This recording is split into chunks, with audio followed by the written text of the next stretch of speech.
Hello, everyone. My name is Colonel Kevin Chung, Chair of Medicine at Uniformed Services University. Together with Lieutenant Colonel Jason Blaylock, Chief of Medicine at Walter Reed National Military Medical Center, I'd like to welcome you to our joint USU-Walter Reed Medicine Grand Rounds. As you already know, we have an outstanding program planned for today. I'm certain those of you tuning in are as excited as I am to learn and grow from today's discussion. I now turn things over to Colonel Blaylock to introduce our guest speaker. Hello, Walter Reed and USU teams. I just want to echo Colonel Chung's welcome and open with a few words about Coach. Really, I just want to highlight a few of his many accomplishments over the years, because I think it really speaks to the person he is, really why we invited him here today to talk to our teams. So Coach K is a 1969 graduate of West Point, where he was a 3-year basketball letterman. He's now in his 40th season as head coach of Duke men's basketball team, and arguably he's become one of the most successful and influential coaches and leaders both on and off the court. He has led the Blue Devils to 5 national championships and 12 Final Four berths. He is currently the winningest coach in NCAA history with nearly 1,200 wins. He has 6 gold medals on the world stage with the USA men's national basketball team as well. His personal recognitions are really quite incredible. He's been named 12 times as National Coach of the Year. He's been inducted into the Naismith Basketball Hall of Fame back in 2001. And he's also been named America's Best Coach by both Time Magazine and CNN. As if this really isn't enough, I think what also really speaks to Coach K's abilities are that he's really led a life that's focused on public service, particularly to the underserved, both on the local and national level. He currently serves as chair of the board of directors for the Emily Krzyzewski Center, which was named in honor of his mother, and is an organization that supports and mentors economically disadvantaged students to really reach their highest potential. He also plays incredibly vital roles on several different boards, to include Duke Children's Hospital, the Jimmy V Foundation for Cancer Research, and then also the National Association of Basketball Coaches and the CEO Roundtable on Cancer. But I think really one of his greatest testaments and really one of the things that we really admire him for in his success as a leader is the accomplishments of those around him.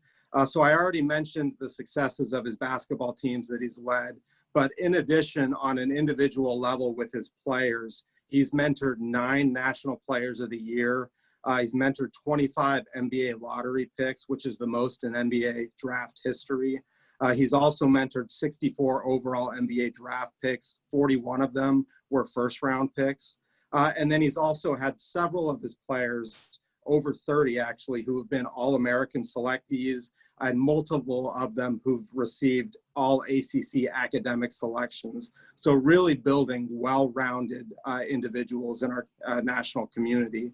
Also, over 25 of his players have gone on to either serve as coaches or worked in frontline offices across collegiate or professional basketball organizations. So if all of this wasn't enough, I think Coach has also done an outstanding job of sharing his knowledge of leadership and team building on really a global stage by publishing on these topics. And I know many of us in the audience today have read several of his books that have been really well received, including myself, who's read Leading with the Heart, which was actually a phenomenal read if you get a chance to read it. So, Coach, we want to welcome you today, and I hope that wasn't too long-winded of an introduction, but I think it really merits really talking about you before we have this great discussion with our internal medicine resident team today. With that, I'll hand it over to you first, Coach, for a few words, and then we'll invite our internal medicine resident team to start asking some questions here. Well, Jason, it was kind of long, so, but I have a long name. And I think overall what it shows is that obviously I've loved what I do. And just like you all love what you do. And in loving what you do, you usually work with other people who love what they do. And one of the things I learned at West Point was failure was never a destination. And if you're, it's part of the success strategy. You have to do that. But as you get off the ground after you get knocked on your butt, don't get up alone. Try to form teams. So when you mentioned all those guys who were national players of the year, you win a lot more games if you have talent. And then if you have talent that works together as one, then you got a chance to do special things. Obviously, all of you in the audience are committed people. You know, you have unbelievable attitudes. You're doing what you love to do, and God bless you for doing it. You know, for your service to our country. I know when I was a cadet, I took an oath of a lifetime of service to our country, whether it be in the military or civilian world. And I think that's the common bond that all of our graduates from the academies really take. And it's a bond that you all take. And so whether or not you're going to continue on in the military or not, the lessons you learn by being in the situations that you're in right now will serve well, you know, and as you go into the future, whether it be in the military or not. But also, you'll be, I think, pleasantly surprised when you do go into the future if those lessons are not necessarily all the lessons other people have learned. And so whether you are sharing best practices now, do it, and understand that as you move forward, to continue to share best practices. I've been very lucky to coach great talent and great young men. I also coached the U.S. team for 11 years. And what I found is by meshing together and you learn from one another. You know, LeBron James became better by playing with Kobe Bryant, not just playing with him, but watching how he worked, how he prepared. And Anthony Davis, who's now on the Lakers with him, when we won in London, was a young kid, and now it was LeBron teaching Anthony Davis, you know, how to prepare. And so, and then if you have people around you, you're the older person or more experienced than the younger, learn from one another, you know, and especially in this time. For me, with this last 6 months or so have been an incredible time for adaptable and agile leadership. And the fact, if you ever hear people say, well, you know, we always did it this way. Well, it's not always right now, you know, and so a key thing, and especially if you're one of the older leaders, is listen more. Listen more. That's what I've tried to do, is listen more, because I don't have my fingers. I don't have a feel for things as much as I used to. Not because I'm an old guy. When I'm around people, I usually get a good feel, but I'm not around people, and so I need more input. And if you come up with an idea that seems great for your unit on Wednesday, and by Friday something new happens that brings up a new idea, it doesn't mean you made a mistake. And it doesn't mean you shouldn't continue to have ideas. The agility right now, listening, creativity, and unity are all incredibly important aspects to this. I wanted to get ahead of this before we do the moderated questions, because look, I'm following Anthony Fauci. Are you kidding me? You know, like that's like me going into a movie set, and I'll use Brad Pitt because he does a good impersonation of Dr. Fauci. Okay, who are you going to pick? Coach K or Brad? I think we'll go with Brad. And so I hope our time together will be informative for all of us. But I'm very excited. I hope you can tell, and very honored. You know, God bless you for your commitment. You know, God bless you for what you're doing. Great. Thanks so much, Coach, for those opening words. And I can almost guarantee that you could throw a basketball farther than Dr. Fauci can throw a baseball, though. So I think we're off to a good start here. You know what though? He wasn't able to explain that. There was a guy on first base, and that was his pickoff play, and he just didn't have a good lay of the land. I'm going to stick up for him because I kind of like him and respect him a whole lot. We all do as well, Coach. So I think it's an important point that you actually said about making sure that you're learning from others around you. And I couldn't echo that more. I mean, one of my mentors always told me, if you always find yourself to be the smartest person in a room, you're probably not in the right room, or you're just a narcissist. So, I mean, I totally can echo your sentiments about that. So I'd like to hand it over to Colonel Hartzell and his internal medicine residency team right now. They have some questions that they just want to ask you. And so Colonel Hartzell, over to you. Thanks, Dr. Blaylock. So Coach, it's great to be with you. I'm actually here with 3 of my residents who have some questions for you. And I'm going to introduce them ahead of time, and then they're going to kind of rotate in and out so we can maintain some social distancing. But I have Taylor Newman, who's one of our second-year residents, Samara Lieberman, who's also a second-year resident, and then Walter Guillory, who's one of our brand new interns. So just started roughly a month or so ago.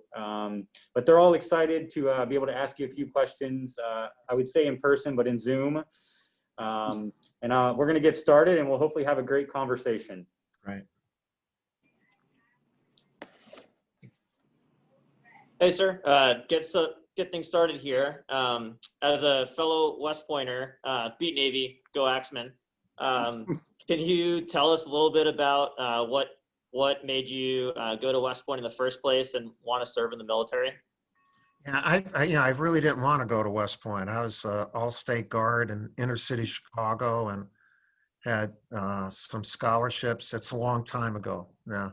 And right at the end of my senior year, Coach Knight came in and recruited me. And my mom only went to 8th grade, and my dad only went to 2 years of high school. And my grandparents were immigrants from Krakow, Poland. And when West Point came in, that's where I was going to go, and I fought them because I said, and for 2 weeks, I told West Point no. And for 2 weeks, they used ethnic pressure on me in the kitchen. They would speak in Polish, and I didn't know Polish, but every other sentence was stupid, Mike. And I got the idea, and I finally just said, I'm going to go. And it's the best decision I never made. And then once there, I knew I couldn't quit, and it was making me better. And really West Point, that decision, sometimes I don't think you should make decisions alone. And you should have a core group of people around you that you trust, whether they be 2, 4, 5, whatever they are. I trusted my parents. I trusted them, and that decision is really the foundation of the success I've had in my life. And I wanted to quit so many times, but I didn't, because I knew that's not what my family did. And so some of those basic principles that my family had given me to go along with the teachings of the academy blended well. And they never would have blended without a good kick right in the ass. Excuse me. Fair enough. I can relate to not wanting to be there all the time either. I think a second question we wanted to ask you is, can you tell us, you kind of touched on this earlier, can you tell us a little bit more about how your career in the Army, how that shaped who you are today, and how you handle leadership? Yeah. Well, I was fortunate to spend 5 years and when I resigned, I was a captain and field artillery officer, and really got to know people. At the academy, you knew other cadets, and you knew officers. But once you got out with the troops and you saw it was the real world. And I used a lot of what I learned in athletics as far as trying to form teams and relationships with the men and women. But at that time, it was almost mostly men. To work together and allowing them to do their jobs. I can remember my first assignment at Fort Carson. I was a battery executive officer, and my chief of smoke in E6, I had a meeting with him, and I told him, I said, I know that you know more than me.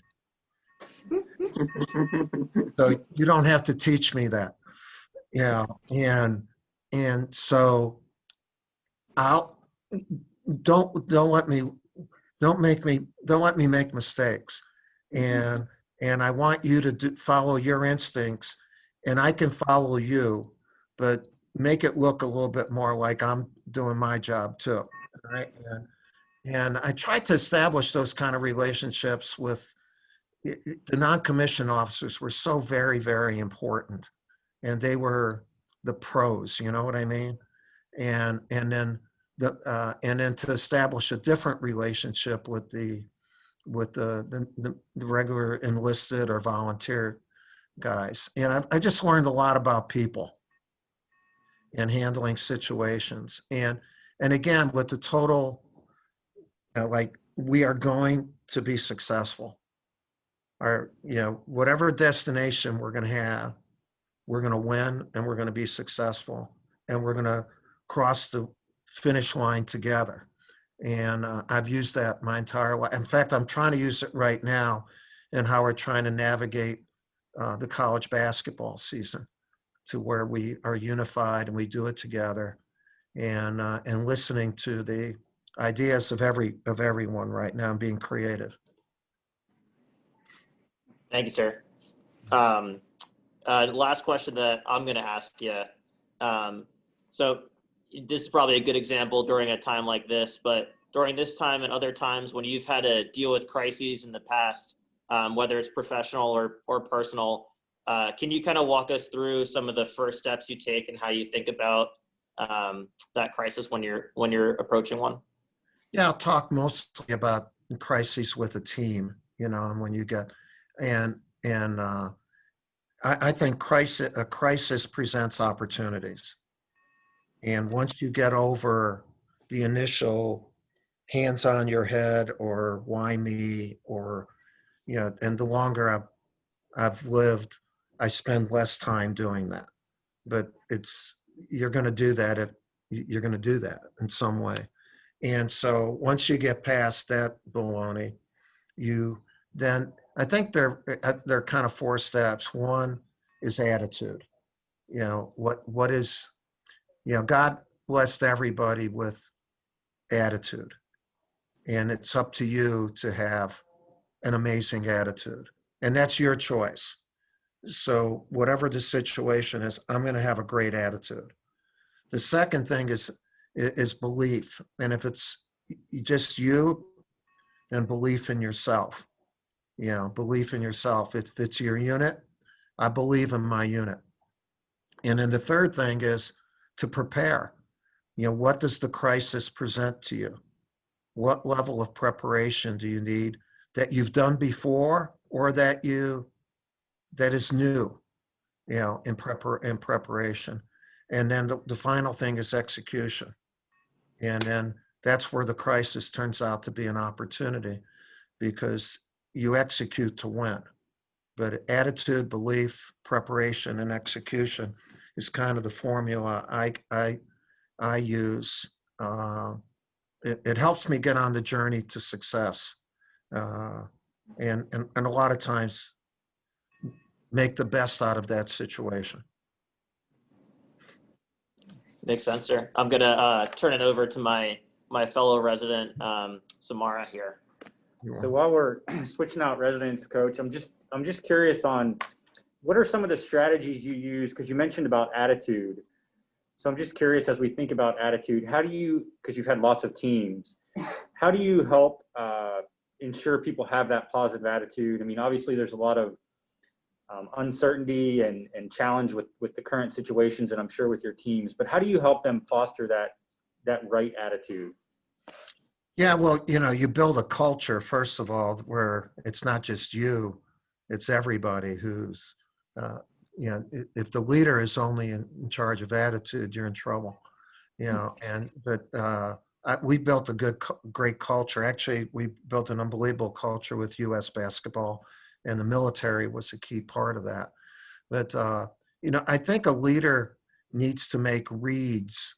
Yeah, I watch people all the time, and I listen to them. I try to get one-on-ones where it's not a meeting in my office. I try to use humor or goof around a little bit. It diffuses sometimes situations, but I'm in constant state of reading. Not book, and again, I'm not opposed to reading books. I'm not a great book reader, but people I'm reading all the time. And that's where the Zoom stuff is really, I'm like hitting my head against the wall a little bit because I don't see it in person. And so sometimes the attitude can be changed before the attitude is embedded. It's in the process of being made, and then you never have that. But then, you can't have a losing attitude or a negative attitude. But if you can catch it before, or someone else catches it, that's where a teammate, there's the many different levels of leadership in an organization, not just, if it always has to get to the top, it's not a good organization. And but attitude to me is key. It's how you win. That's how you win. Yeah. Do you beat yourself or do you beat someone else? And whether it be a disease, an opponent, or whatever it is. And Coach, I was just going to say, we're trying to make it especially difficult for you to read us with our masks on. So it really makes it challenging. Your eyes tell me, and your body language. I'm a big body language guy. I tape during a game my bench, where I watch guys' reactions to success or failure of their teammates, timeouts. I mean, I don't watch every one of them, but I'm always looking how a guy reacts to the success or failure of a teammate, how you sit on the bench, how you put your mask on. No, I don't. I haven't figured that one on yet.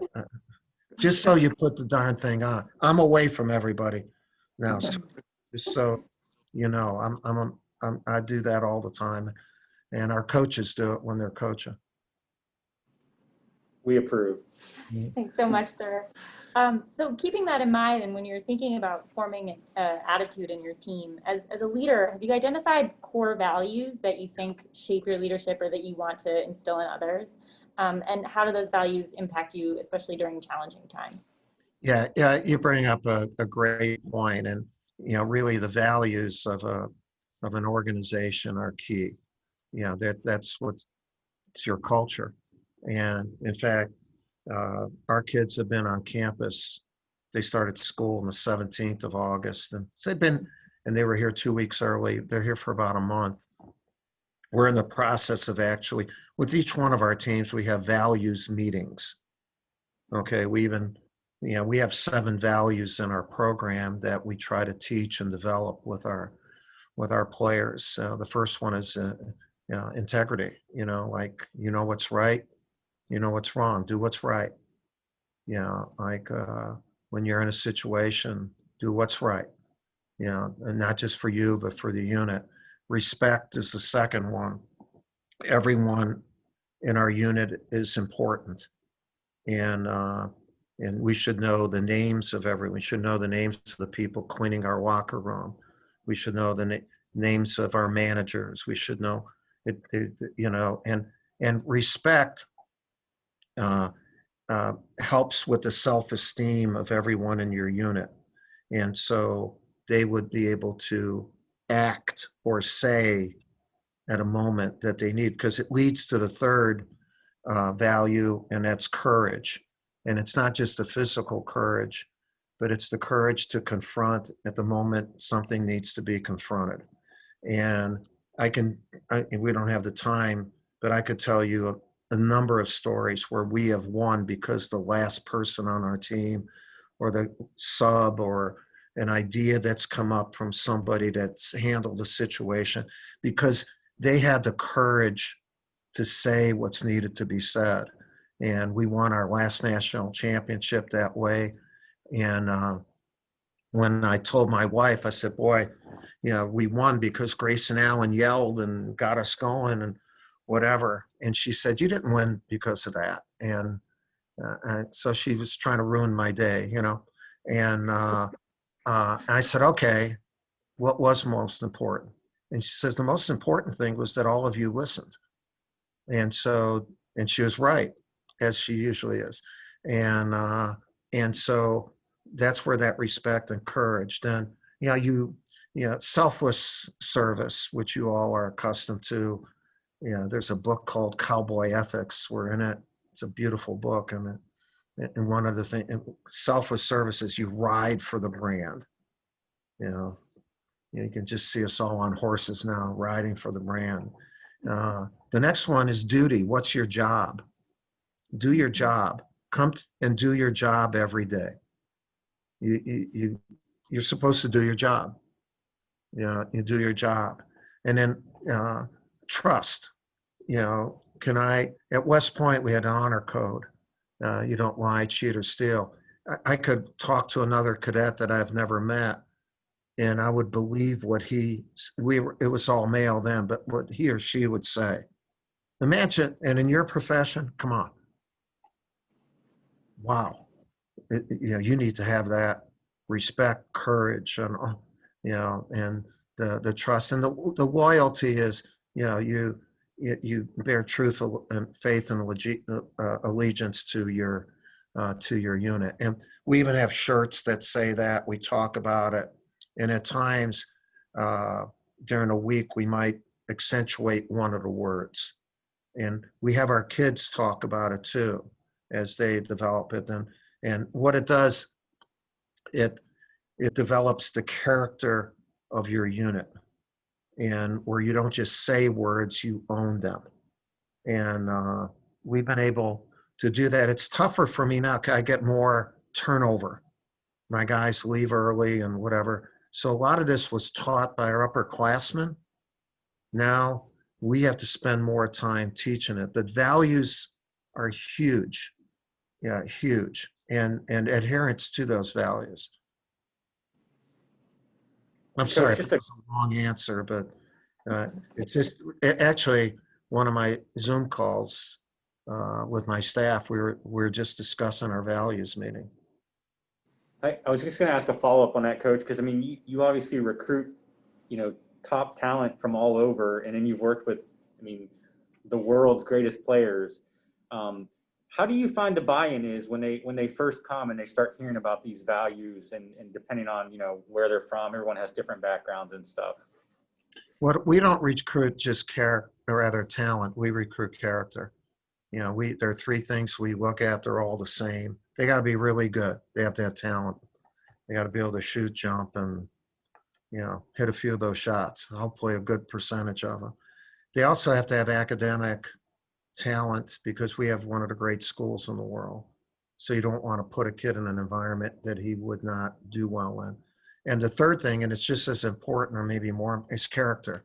We watch what a kid does, how he interacts with his family, his teammates in school, and whatever. So when they come to us, just like I came to West Point with a base that I didn't know, that was given to me from my family, we look for that in these kids. And then we're just trying to build on a house that already has been started to be built. And we look for that. We try to find that. And we've done a really good job of it. And you know what? They already have some of those values. They just don't even know the hell that they have them yet. And then when they tell stories, this has been an incredible time during, with social unrest and the racial injustice and that, to listen to our guys and do things in that regard too. And they've been more forthright in expressing their feelings, and especially when a white person and a black person talk about that, that's what's happening now. I think it's a force multiplier, and as far as future teams go, is that ability to feel for one another at a depth that's not been felt at before. Again, I think it's an opportunity, the way I look at it. Thank you, Coach. And so within challenging times, be it now or in previous times, what do you see as sort of the most important keys to success, like out of those values? Well, I think it's to listen to the people in your unit more. I've spent more time listening, and I've spent a good part of my life listening because I have 3 daughters, and with my wife, we're married 50 years. So I've been around 4 ladies who, when I come home, they were not interested in what I was saying, but I did learn about a lot of things, and had really formed greater empathy for people. My girls have helped me immensely. This is such an uncertain time, and the more agility you can show, and the more you can get everyone involved. And I know you all have to do this, and to some extent you wear your rank, like I'm this, and then I'm this, and I'm this. And it's a time where you almost want to be all with no rank, where, and I'm not saying to throw away your organizational charts or your pay scales or anything like that, but really the nurses, the staff, they need to speak up and tell you what they see and feel, and you need to let them do that. And again, I don't think there's a profession where you're doing it exactly the way you did it 6 months ago, as far as being a leader. And the incorporation of getting more input from your team. And how good does a team feel when the idea or the action of somebody who's not at the top level, that level of lead, that was the turning point? And how good is it if they saw someone who is that leader do one of the tasks that they normally don't do? Real quick, Kobe Bryant, I coached him twice. Unbelievable. He's the player of the NBA when we won in Beijing in 2008. And he was looked at as the alpha dog and whatever by the LeBron James, Carmelo Anthony's, Chris Paul's, all these guys. And he knew it. And he wanted to be the defensive player. He did things that he would normally not do with the Lakers. Okay. But with that unit, he did it. And as a result, the bond that developed between he and LeBron was the foundation of our culture. So tasks that everyone used to do sometimes can be more multitask, I guess is what I'm saying, including the leader. And it'll go a long way, I think. And I think it goes a long way. It also sounds like, I've heard a couple times you kind of talked about your humble beginnings. I mean, where you came from and what your parents did, and you talked about getting rid of rank and Kobe sort of assuming a role that was for the betterment of the team. Can you just talk a little bit about humility and how that's impacted you as a leader and a coach? Yeah, and I'll tell you, the military has a lot to do with it. When I was in the military, there was not humble leadership. It was arrogant and not real smart, and definitely not humble. You know, and one of my best friends is Marty Dempsey, the former chair of the Joint Chiefs, and one of my former players just retired as a 4-star general, Bob Brown. And when Marty graduated a few years after me from West Point, and they realized as a result of Vietnam and the arrogance and all that, that something had to change. And now, I mean, I find in the military, the leadership is, they teach humble leadership. They teach humility. It's so powerful. I'm not sure they teach it in a lot of places. The military right now is the top brand in the world. And you all and what you're doing, you're the top brand. You are the best. You are, and you're the envy. You're the envy of people. I know that at times when you're not getting all the stuff you need and all that, you say, hey, how about getting our supplies here and whatever, but you're doing that. You're the one entity in our country that I wouldn't be worried about humility and unified performance, and that you're the example. That's why we used you all to teach my U.S. team. We had the very first group that we had to speak to our group. Bob Brown was a colonel at that time, head of a striker force in Iraq. And he brought 3 of his wounded warriors to see us. Scotty Smiley was an officer. He's a great friend. He's blinded, saving his unit, and 2 non-coms who had lost limbs. And when they spoke to our team, they spoke about selfless service. Each one of them said they would serve again. I get chills just thinking of that day. It was unbelievable. And about the honor of serving. And Scotty became the first blind officer in the military as a result of that. And my team, this Dwayne Wade and all those guys, they're crying listening to these stories. And when I saw that, I said, they have heart. They can feel. They're not going to only be able to see. They're not only going to be able to listen. If we can incorporate that, they're going to own this because they feel it. That's where you all are ahead. You feel your profession. Understand that that's the best force multiplier in the world. You own it. You all own what you do, and then you're damn good at it. But yeah, that's alive and well. God bless you for that. We all benefit. Selfishly, we all benefit from it. Thank you, Coach. Yeah. It means a lot to hear that from our team for sure. Kind of speaking of our military and medical careers, a lot of us are going to be faced with adversity, either while we're training here at Walter Reed, especially in the time of this pandemic, or during assignments where we could literally go anywhere in the world and be tasked with anything. What kind of approaches do you recommend to adversity when you've had to approach adversity in the past or coach people through that? What are some things that you've said to them? Well, adversity,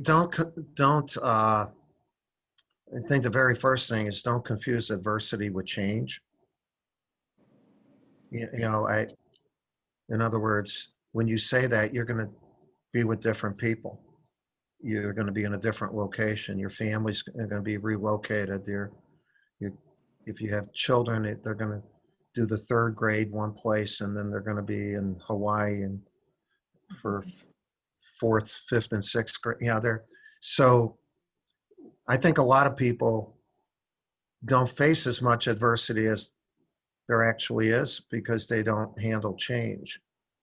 And your career in the military is a matter of change.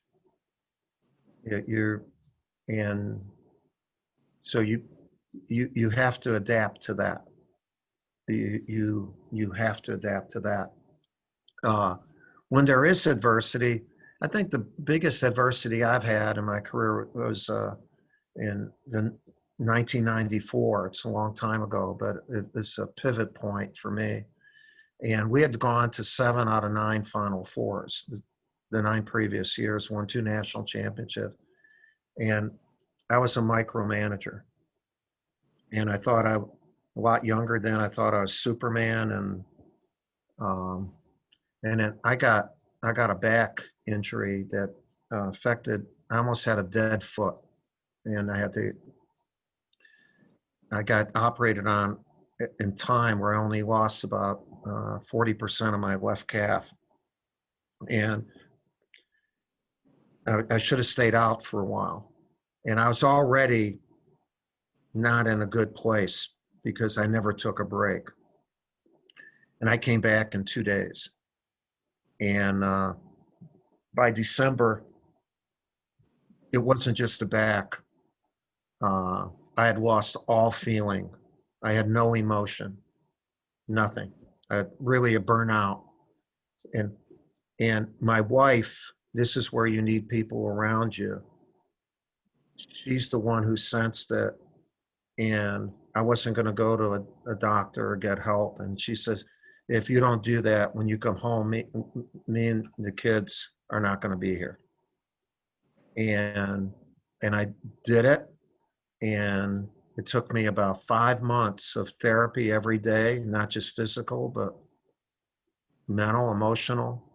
And so if you do have adversity, don't face it alone.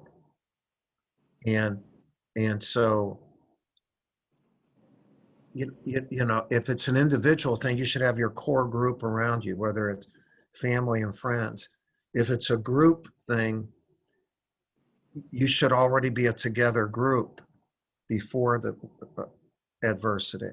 And again, people would come to it. But again, to me, you get defeated by being alone. And I would have been, and then I changed my leadership style from that. I got my juices back, and I had people committed to me. I had turned in my resignation at Duke to my AD, and he said, look, if it takes you 3 years, you're my coach, and whatever. It took me about 4 months. And so people around you that believe in you will tell you the truth, and for you to accept it. And it was hard for me, but I did. And now I'm more apt to accept it because now basically I was a leader, like if it was a bicycle wheel and the spokes all went through me. And when I was gone, then the wheel collapsed. And so since then, I've tried to have a wheel that has a lot of connections. So if one of them goes haywire, we can still ride to success. And that's helped me. And that's that thing about failure. You learn from it. I failed then. I failed my group, my program, and whatever. And I was given a chance to do it again. Yeah, Coach, that's a really powerful story. We certainly appreciate you you sharing that with us too. I think we're going to switch out questioners, but while we do, I'm going to because you've mentioned a couple times culture. Yeah. And I'm just curious if you can give us maybe a little bit of insight as to how you build this effective culture that you keep talking about so that you're able to handle these challenging times, and so that when challenging times don't occur, you're trying to start from the beginning. Well, I think it starts from bringing a collection of good people together because they bring their qualities, their values, the way they do things. not put them in just my way of doing things.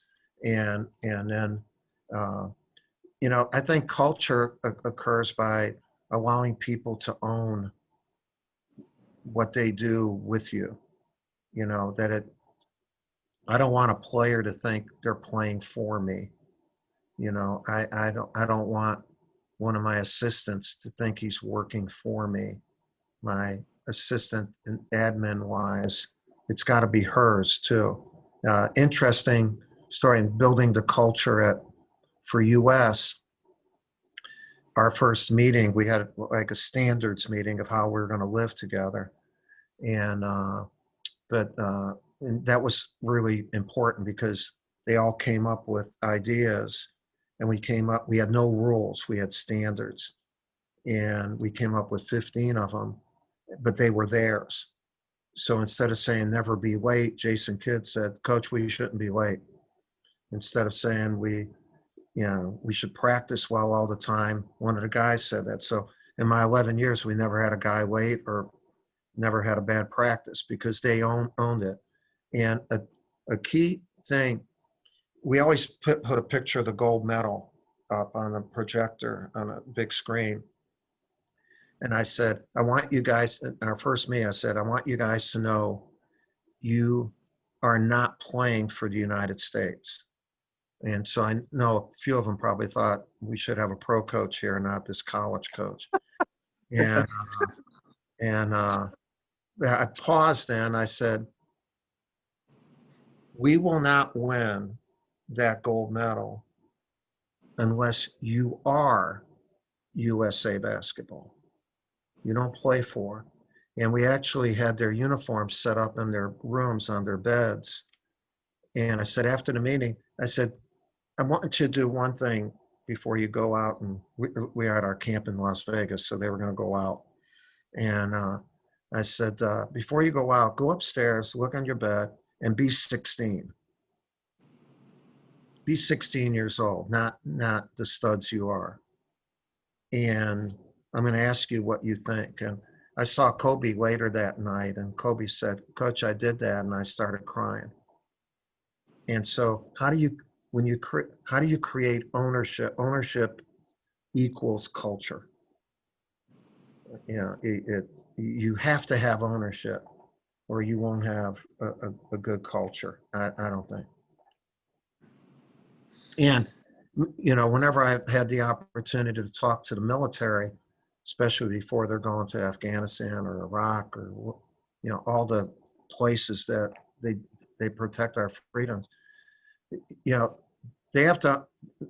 The unit has to understand the key to our military is never playing home games. You don't play a home game, all right? And so when you're doing it somewhere else, you're in someone else's home. They own it. They will do things that are extraordinary to protect their home, that are unconventional or whatever. And if you don't go over there as a unit that owns who you are, you're going to have problems. Because no matter what force you have, you will never be able to beat them in ownership. And that's a key factor in this. So again, not that I sound like I'm trying to go for my first star here. Okay. Yeah. Thanks for joining us. We really appreciate it. If it's okay with you, we wanted to shift gears a little bit and talk about some of the recent events that are occurring in America. How have you helped your team to respond to the recent race-related events that we're going through right now? Yeah, it's been an incredibly good time in that regard. It started obviously in March, where the virus gave us an opportunity to pause and listen more. And so when all the racial unrest occurred, I spent I have my 4 assistants, 3 of them are Black. And really every day we talked about this. And I got a feel, I thought I knew from coaching, for Christ's sake, for coach, I should know. And then with President Obama being for 2 terms, I was hoodwinked. I thought we were in a better place. But a part of that was I never took the time to talk and listen to get a feel. And as we developed it, we have a thing in our program called the Brotherhood. All of our former players, we send out twice a year big boxes of clothing and all that. And these are guys, Jason Tatum, you might see him, and we were in a Brotherhood thing. And so I strategized with my staff. I said, we got to do something. And I said, let's have a Brotherhood meeting. So we had 2 Zoom calls, one week and then a couple weeks later, where really over 100 of our former players were on, including our current team. And I listened to what they had to say. And as a result of listening, we developed task forces. 2 of them one is in regards to voting and nationally and locally. And another one is being Black in Durham, and that's where our city is, and at Duke. And then we had another meeting, a Zoom with our team and a few guys on the Brotherhood, and with the head of our African American Studies program, Mark Anthony Neal, and one of his professors. And so there's a dialogue that goes around. I came out with, because of the Brotherhood and because of those talks, with a video with Black Lives Matter that was very effective. It had close to 4 million views, and it prompted more. This past week, just like about 5 days ago, one of my assistants, Nolan Smith, formed a peaceful protest, socially distanced on camp for all the student athletes, where I spoke, our women's coach spoke, Mark Anthony Neal. It was beautiful. And then that was put out.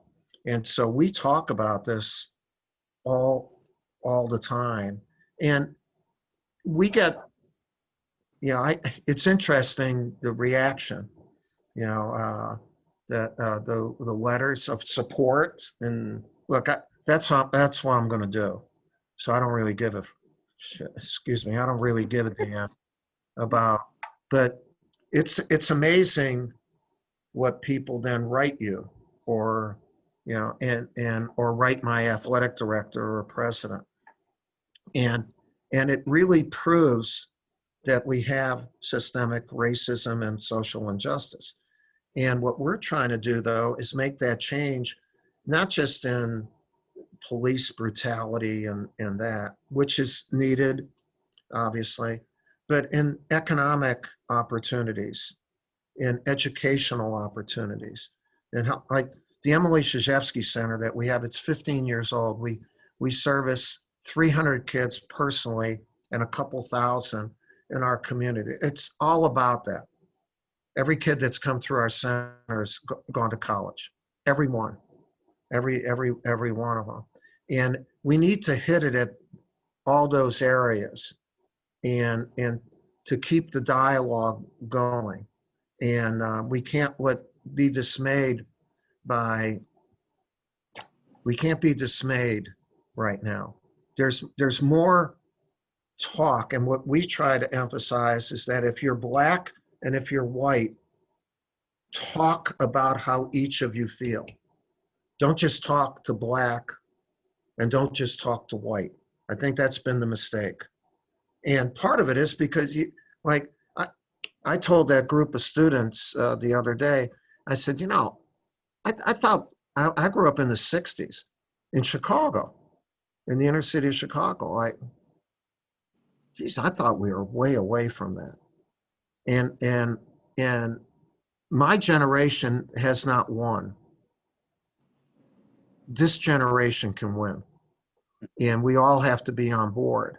And again, I may be talking too much about, but anyway, I'm huge in I'm a huge proponent of finding the solutions necessary, you know, and so anyway, that's what we're doing a lot, and we're doing in our community and nationally, and you know, and then right after that get together we had, I said there has to be action items. We can't just talk. I said, so what we're doing after this as a team and the women's team, we're going to go into Cameron Indoor Stadium. We have it set up. We're all going to register to vote. And so that's one of the first things as far as change is everybody has to vote at local, state, and national levels and vote the way you want to vote.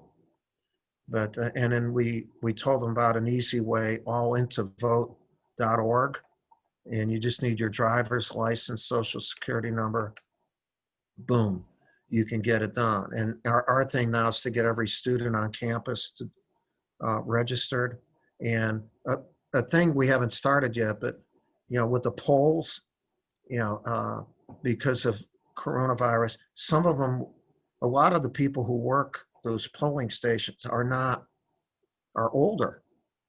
So we're going to try to start an initiative where the students on campus, if they would service those areas, because just everyone should have just like attitude, everyone should have control of. Everyone is important because they can vote. I sound like I'm now, forget about the 1-star, I'm running for office, right? So you all have put me in different hats that I'm wearing today.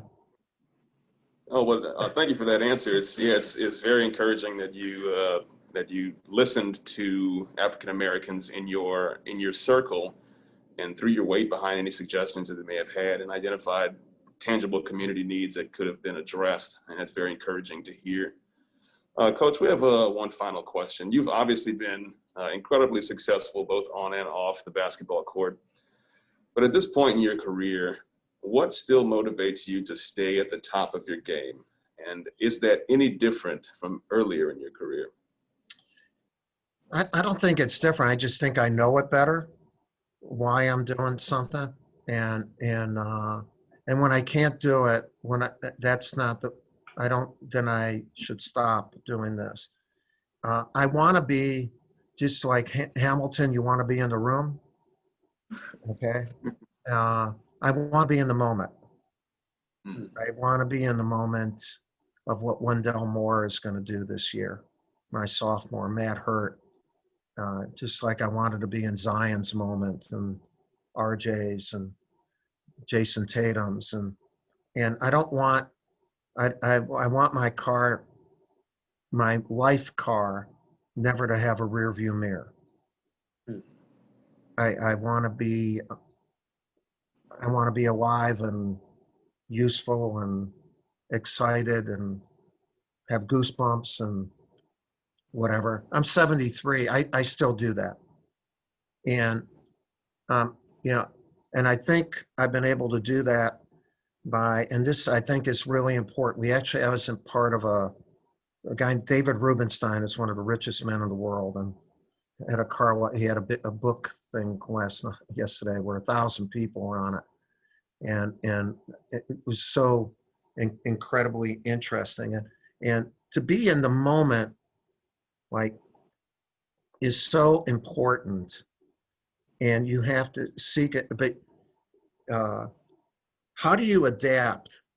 Like, I'm looking at a screen where the two of you are different ages, right? I would think. So how do you, as an older person, continue to communicate with and inspire young? You know, that's been a key element for me. I am coaching kids that I am over 50 years older than. So, and this is a big thing, is how you go through, because you want, especially now, you want the young, but also they keep you alive. They keep you current. And I try to adapt how I communicate with them, but I don't adapt what I communicate with. In other words, the values remain the same. The pitch or the language has to continue to change so that they catch the pitch. And so I want to be in the room. I want to be in the moment. And if that, I'm not in, obviously I'd want to win a national championship, but it'd be so stupid to think like you're on this earth to win your 6th national championship, you know, and you won't do it if that's your goal. You know, you'll do it if you're in the moment, and then you may not do it, but man, that journey is going to be exciting, you know, and so that's how I try to be in it. And it's interesting, and like I'm in the process of talking to my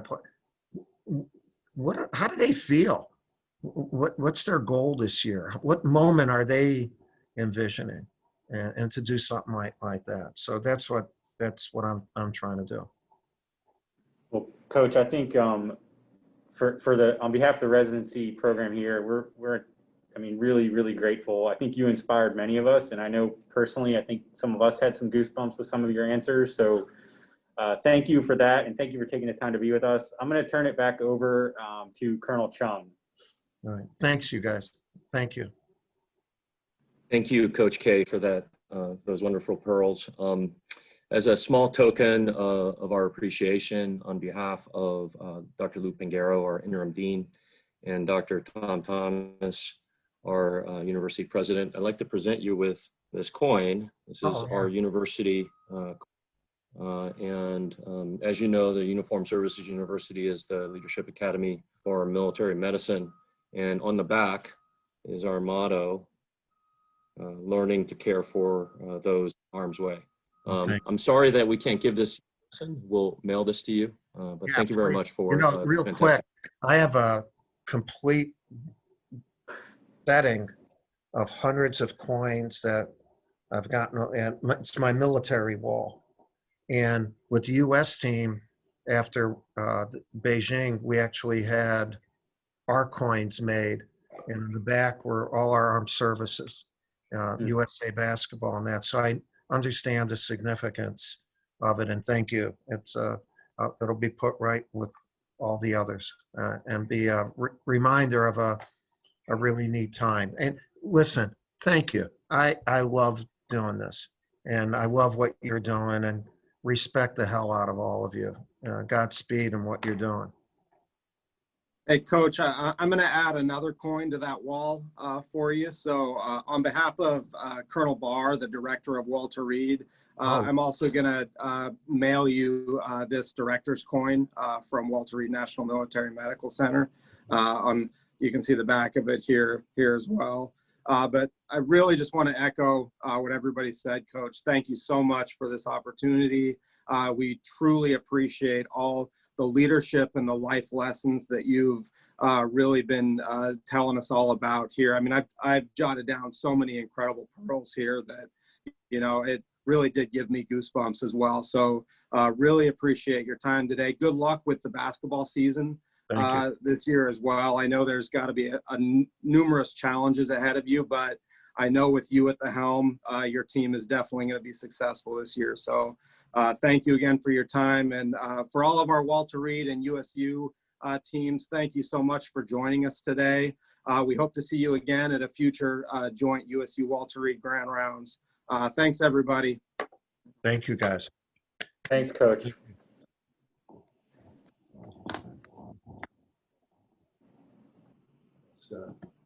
Such people.